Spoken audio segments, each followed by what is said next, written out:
আসসালামু আলাইকুম, কেমন আছেন সবাই? তো সকাল সকাল চলে আসলাম রান্নাঘরে। খিচুড়ি করব। মুগ ডাল, মসুর ডাল আর পোলাও চাল নিয়ে নিলাম। আর এই তো খিচুড়ি প্রেসার কুকারে উঠে দেবো, কারণ সময় না, এখন বাজে সকাল 6টা।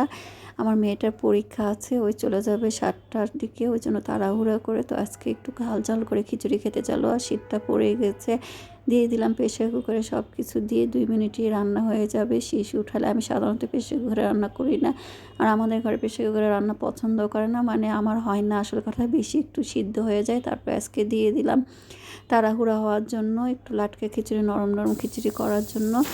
তো ভালোই হয়েছে মনে হয়। এই তো রান্না হয়ে গেল, আর খুব একটা সময় লাগে না প্রেসার কুকারে। কিন্তু এই প্রেসার কুকার বের করা, মাজা, ঘষা, সাইজ করে রাখা, এটাতে আমার ঝামেলা মনে হয়, কিন্তু অভ্যাস হয়ে গেলে আর কিছুই মনে হবে না।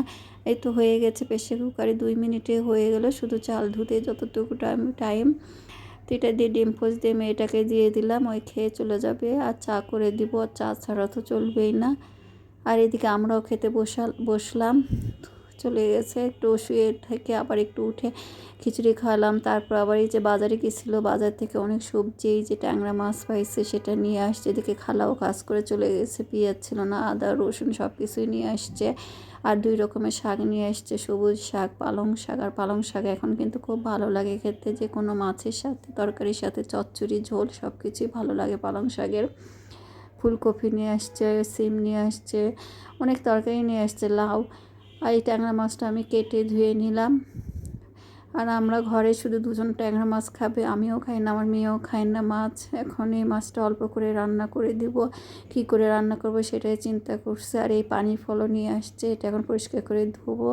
কাঁচামরিচে বোটা ছাড়বো, শাকগুলো বেছে রাখা লাগবে, ধনে পাতা নিয়ে আসছে, মানে যতগুলো শীতের তরকারি সব একটু একটু করে নিয়ে আসছে। তো ফুলকপি দিয়ে ভাবলাম রান্না করে দিই, একটু মাখা মাখা করে।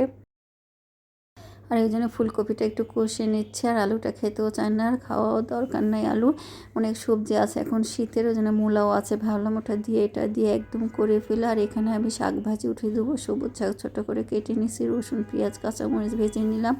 এই সবুজ শাকটা কিন্তু ভালো লাগে খেতে, একদম নরম হয়ে যায়। আর এদিকে ধনে পাতার ভর্তা করবো, আর এই তরকারিটাও হয়ে গেছে। আর ইলিশ মাছের 2-3টা লেজ আছে, ভালো আজকে ভেজে দেবো, কারণ আব্বা আজকে ঘরে আছে। আর আমি ওই বাছাবাছির মধ্যে যাই না, অনেক দেরি হয়ে যায়। এই রান্নাঘরের কাজ করে পরিষ্কার পরিচ্ছন্ন করে বের হয়ে গোসল করা, এগুলো করার পর আর এই বসে বসে মাছ বাছা, এটা আমার দ্বারা হয় না। ওই জন্য যেদিন ওই বাসায় থাকে সেদিন আমি এগুলো কাজ করি। টাকি মাছের ভর্তা, আলু ভর্তা, যে কোনো ভর্তায় ওই বানিয়ে দেয়, এই জন্য আমার সুবিধা হয়। ওটা আর মানে রান্না করার পর আর অন্য কোনো বাড়তি রান্নাঘরে কাজ করতে ইচ্ছা করে না, শুধু আসে গোসল করবো, ভাত খাবো, এরকম মনে হয়। এই জন্য আমি আর এই ভর্তা টর্তার মধ্যে যাই না। আমার মেয়েটাও বানায়, ও ভর্তা করে খুব মজা করে। আর ও ঝাল, এখন একটু ঝাল ডলাডলি করলে হাতটা ঝালে, এই জন্য আর করে না।